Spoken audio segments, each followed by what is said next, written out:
ہم پڑھنے جا رہے ہیں be a part 3rd year کے اگلا پچھلا جو ویڈیو تھا ہمارا وہ تھا شمالی ہند میں اردو شاعری کا آغاز و ارتقاء۔ اس کا جو اگلا چیپٹر ہے اسی پیپر میں وہ ہے دہلی کالج کی ادبی خدمات۔ ہم اس پہ ابھی کچھ مختصر چرچا کرنے جا رہے ہیں۔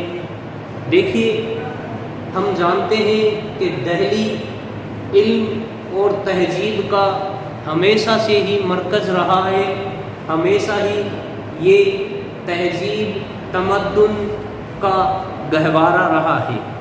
دیکھیے، دہلی کالج کی ادبی خدمات سے ہم واقف ہونے سے پہلے ہم اس کے آغاز، اس کی بنیاد پر چرچا کریں گے۔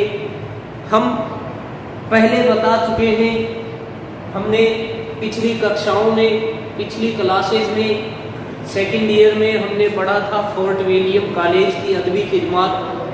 دیکھیے، فورٹ ولیم کالج کی جو ادبی خدمات تھی وہ یہ تھی کہ اس نے علم کو بڑھاوا دیا اور علم کے چھیتر میں ایک انقلاب پیدا کیا۔ تو دہلی کی ادبی خدمات کو بھی ہم نظر انداز نہیں کر سکتے۔ دہلی کالج نے، اگر فورٹ ولیم کالج علم کو بڑھاوا دیتا ہے تو دہلی کالج نے ایسے ادیبوں کو پیدا کیا ہے جنہوں نے علم کے چھیتر میں، علم کے میدان میں اپنا ڈنکا بجایا ہے۔ دیکھیے، اسی سلسلے میں ہم چلتے ہیں کہ فورٹ ولیم کالج کا جو سلسلہ تھا وہ علم کے چھیتر میں یہ تھا کہ اس نے ادیبوں میں تصنیف و تالیف کا ذوق پیدا کیا، اور یہ جو دہلی کالج ہے اسے ہم نظر انداز نہیں کر سکتے۔ دہلی کالج کے ذریعے علم میں جدید تعلیم کا رجحان اور زیادہ بڑھا۔ تو دیکھیے، دہلی کالج کا پس منظر ہم پڑھنے جا رہے ہیں۔ دہلی کالج کی بنیاد کس طرح سے پڑتی ہے یہ پڑھنے جا رہے ہیں۔ دیکھیے، دہلی کالج سن 1825 عیسوی میں، سن 1825 عیسوی میں کہاں پر قائم کیا گیا؟ اس عمارت میں قائم کیا گیا جہاں 1710 سے لے کر 1824 عیسوی تک مشرقی طرز کا علم دیا جاتا تھا یا تعلیم دی جاتی تھی۔ اب دیکھیے، وہ کون سا مدرسہ تھا، وہ عمارت کا کیا نام تھا؟ وہ مدرسہ تھا غازی الدین حیدر۔ وہ مدرسہ دہلی میں ازمیری گیٹ پر چلتا تھا۔ دیکھیے، یہ کہاں تھا؟ ازمیری گیٹ پر۔ اس مدرسے میں طلباء اور طالب علم بہت زیادہ تعداد میں تھے، لیکن جب ملک میں ابتری پھیلی، ملک میں ہاہکار مچ گیا، اس وجہ سے ملک پچھڑنے کے راستے پر آ گیا، لوگوں کے پاس روزگار ختم ہو گیا، لوگوں کے پاس پیسے کی کمی آئی، تو یہاں اس ابتری کے اثرات دہلی کالج غازی الدین حیدر جو مدرسہ تھا اس پر بھی واقع ہوئے، اور گھٹتے گھٹتے یہاں طلباء کی جو تعداد تھی وہ صرف گھٹتے گھٹتے 9 ہی بچی رہ گئی، اور اس وجہ سے سرکار کو اس مدرسے کو بند کرنا پڑا۔ لیکن جو انگریز تھے وہ لوگ ہندوستانیوں کو جدید تعلیم سے آشنا کرانا چاہتے تھے، اس وجہ سے انہوں نے ایک نئی سوچ، ایک نیا رجحان اس سلسلے میں پیدا کیا، اور انہوں نے اسی مدرسہ غازی الدین حیدر میں، جس میں سب سے بڑا role Mister J H Taylor نے نبھایا، وہ اس کالج کے پرنسپل بھی تھے، تو مشرقی تعلیم کا یہ جو مدرسہ تھا وہ بند کر دیا گیا، اور جدید علوم و فنون کو رجحان دینے کے لیے یہاں دہلی کالج کی 1825 عیسوی میں نیو ڈالی گئی۔ اس کا منصوبہ 1823 عیسوی میں ہی بن چکا تھا۔ تو یہ جو دہلی کالج تھا، اس کی نیو پڑی وہ 1825 عیسوی میں اسی مدرسہ غازی الدین حیدر کی عمارت میں پڑی، اور اسی مدرسے میں، اسی عمارت میں دہلی کالج شروع کر دیا گیا۔ اب دیکھیے، دہلی کالج پر ہم نے چرچا کی کہ اس کی بنیاد کیسے پڑی۔ اب ہم اس کو تفصیلات سے آگے بڑھیں گے، اس کی تفصیل جانیں گے کہ کون کون سے مصنف تھے جنہوں نے اس دہلی کالج کو آگے بڑھانے میں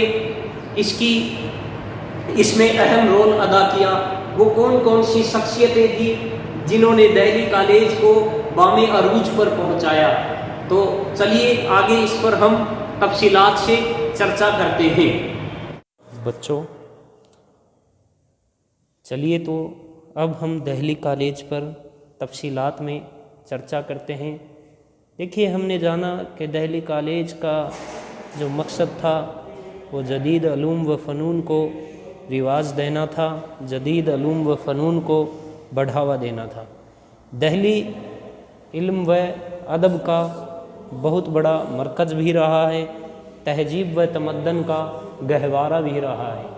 دیکھیے، اسی کے چلتے اب ہم آگے اس کی تفصیل سے چرچا کرتے ہیں۔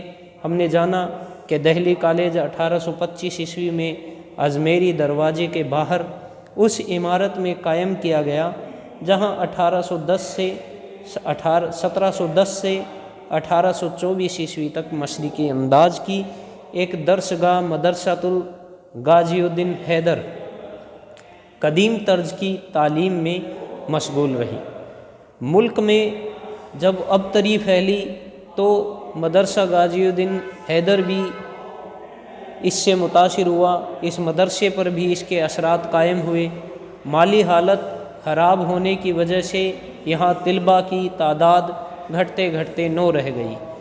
اسی کے ساتھ مغل سلطنت کا بھی زوال ہو گیا، اور اس زوال کی وجہ سے ہندوستان میں انگریز پوری طرح سے قابض ہو گئے۔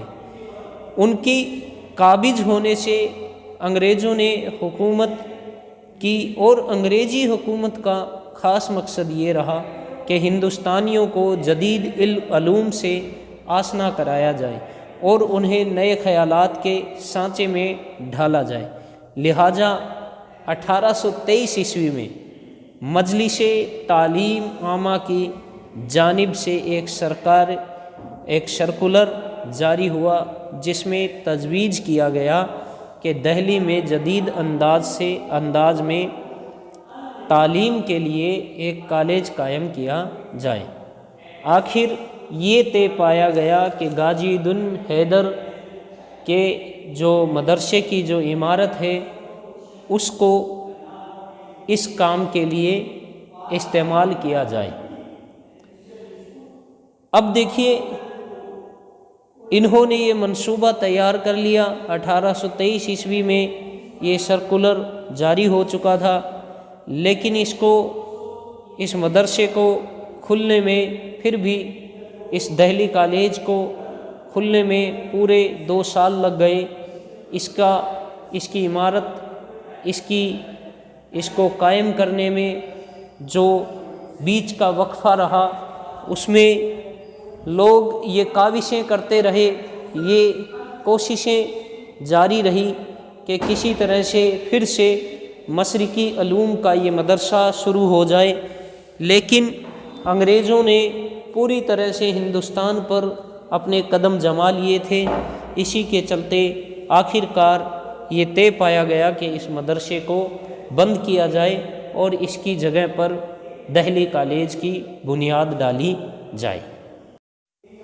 چنانچہ 1825 عیسوی سے اس مدرسے میں جدید علوم کی تعلیم دی جانے لگی۔ انگریزی زبان کی تعلیم کو اس مدرسہ میں بنیادی حیثیت حاصل تھی۔ شروع میں اس کی شدید مخالفت کی گئی، لیکن 1831 عیسوی میں انگریزی پڑھنے والوں کی تعداد 300 ہو گئی اور اسے کالج کا درجہ حاصل ہو گیا۔ یعنی دہلی کالج اب تک مدرسے کے شکل میں چل رہا تھا، لیکن جب 300 تعداد کس کی ہو گئی؟ انگریزی پڑھنے والے طلباء کی، تو اسے کیا گھوشت کر دیا گیا؟ دہلی کالج گھوشت کر دیا گیا، جسے بعد میں دہلی کالج کے نام سے جانا گیا۔ کالج میں ریاضی، حیات، جغرافی اور سائنس کی تعلیم اردو زبان کے ذریعے دی جاتی تھی۔ تعلیم کو فروغ دینے کی غرض سے کالج میں کوئی فیس نہیں لی جاتی تھی۔ یہ سب سے بڑا اس کا فائدہ تھا اس کالج کا، کہ یہاں کوئی فیس پے نہیں کرائی جاتی تھی، بلکہ ہونہار طلباء یعنی جو انٹیلیجنٹ اسٹوڈنٹ تھے ان کے لیے وظائف مقرر تھے، یعنی ان کے لیے اسکالرشپ کا بھی انتظام کیا گیا تھا۔ کالج کے طلباء کے لیے اس وقت تک اعلیٰ درجے کی کتابیں نہیں لکھی گئی تھیں، یہ کمی لیکچروں سے پوری کی جاتی تھی۔ سائنس کا ذوق عام کرنے کے لیے طلباء کے روبرو تجربات بھی کیے جاتے تھے، یعنی پریکٹیکل بھی کیے جاتے تھے۔ اب دیکھیے دہلی کالج کے سربراہ ایسے نامور لوگ تھے جن سے کالج کے وقار میں اضافہ ہوا۔ ان میں اہم نام مسٹر JH ٹیلر کا ہے۔ دیکھیے ٹیلر مقامی مجلس اور ساتھ ہی کالج کے سیکریٹری تھے۔ انہیں کالج کا قیام پرنسپل مقرر کیا گیا، یعنی کاریہ پرنسپل۔ مسٹر ٹیلر کی سربراہی میں اسکول بک سوسائٹی قائم کی گئی، جس نے ہندوستان کی مختلف زبانوں میں بہت سی مفید کتابیں تیار کرائیں۔ کالج کی خدمت کے ساتھ انہوں نے ہندوستانی زبان کی خدمت کی۔ ان کے علاوہ ممتاز مشرقی اسپرنگر نے کالج کی سربراہی کی ذمہ داری قبول کی۔ یہ اس کالج کے پرنسپل تھے۔ ان کے زمانے میں طلباء کی تعداد میں کافی اضافہ ہوا۔ اس کے علاوہ ڈاکٹر اسپرنگر نے تصنیف و تالیف کے کام کے لیے دلی کالج کی نگرانی میں ایک سوسائٹی قائم کی، جس سوسائٹی کا نام تھا ورناکیولر ٹرانسلیشن سوسائٹی۔ چلیے ورناکولر ٹرانسلیشن سوسائٹی کے بارے میں جانتے ہیں۔ دیکھیے اس کالج میں اسپرنگر نے اس سوسائٹی کو قائم کیا، جس کا نام تھا دہلی ورناکیولر ٹرانسلیشن سوسائٹی۔ اس نے زبان و ادب کے بہت خدمت کی۔ اس سوسائٹی کے تحت جو دوسری زبانوں میں لکھی ہوئی کتابیں تھیں ان کو اردو میں ٹرانسلیٹ کیا جاتا تھا، ان کا ترجمہ اردو میں کیا جاتا تھا۔ تو دیکھیے دہلی کالج کے اس سوسائٹی نے بڑا ہی اہم رول ادا کیا دہلی کالج کو فروغ دینے میں۔ تو اس ٹرانسلیشن سوسائٹی کے بارے میں ہم تفصیلات سے اس کے بعد میں پڑھیں گے، لیکن اس سے کچھ پہلے ہم ابھی دہلی کالج کے ادیب اور ان کی خدمات کے بارے میں پڑھنے جا رہے ہیں۔ تو دیکھیے دہلی کالج کے جو ادیب تھے ان میں کون کون سی وہ شخصیت تھی جنہوں نے دہلی کالج میں اپنا کردار اس کو فروغ دینے میں ادا کیا۔ دیکھیے دہلی کالج میں کئی ادیبوں نے بڑھ چڑھ کر حصہ لیا۔ اور اپنی تصنیف و تالیف کے ذریعے اردو نثر کی ترقی میں اپنی خدمات انجام دی۔ اس کالج کے مصنفین اور ان کی خدمات کی تفصیلات ذیل میں دی جا رہی ہے۔ ان میں سب سے پہلا نام، اہم نام جن کا لیا جاتا ہے وہ ہے ماسٹر رام چندر۔ اس کالج کے ادیبوں میں سب سے اہم خدمات ماسٹر رام چندر نے انجام دی ہے۔ پروفیسر رام چندر اس کالج میں سائنس کے استاد تھے۔ انہوں نے سائنس اور ریاضی پر کئی کتابیں لکھی۔ ریاضی سے انہیں خاص لگاؤ تھا۔ جدید تعلیم اور سائنسی خیالات کے اشاعت ان کی زندگی کا اہم مقصد بھی تھا۔ ماسٹر رام چندر بڑے صلاحیتوں کے مالک تھے۔ ایک صحافی کی حیثیت سے بھی انہوں نے اردو نثر کی بڑی خدمات انجام دی۔ ان کا رسالہ فوائد الناظرین اور ان کا اخبار محب ہند اس زمانے میں بڑی اہمیت کے حامل تھے۔ ان کی سب سے مشہور کتاب تذکرات الکاملین میں دنیا کے بہت سے نامور اہل فن کا تذکرہ ملتا ہے۔ ان کے بعد میں جو دوسرا اہم نام دہلی کالج کے ادیبوں میں شمار کیا جاتا ہے وہ ہے امام بخش صاحبائی۔ دہلی کالج کے یہ دوسرے اہم مصنف تھے جن کا نام دہلی کالج کے دوسرے اہم مصنفوں میں ادیبوں میں شمار کیا جاتا ہے۔ یہ کالج میں فارسی کے پروفیسر مقرر ہوئے تھے۔ انہوں نے سر سید کو اشعار السنادید کی تصنیف میں بہت مدد دی۔ فارسی کے ایک بڑے عالم اور ادیب کی حیثیت سے انہیں لوگ آج بھی یاد کرتے ہیں۔ انہوں نے فارسی کی ایک مشہور کتاب حدائق البلاغت کا اردو میں نہایت آسان ترجمہ کیا۔ کہا جاتا ہے کہ انہوں نے اردو قواعد محاورات کو مرتب کیا۔ اب ان کے بعد جو اگلے مشہور ادیب ہیں اس کالج کے، جن کا نام بڑی شان سے لیا جاتا ہے وہ ہے ماسٹر پیارے لال۔ ماسٹر پیارے لال نے ایک عالمی اور ادبی انجمن 1865 عیسوی میں جس انجمن کا نام تھا دہلی سوسائٹی قائم کی۔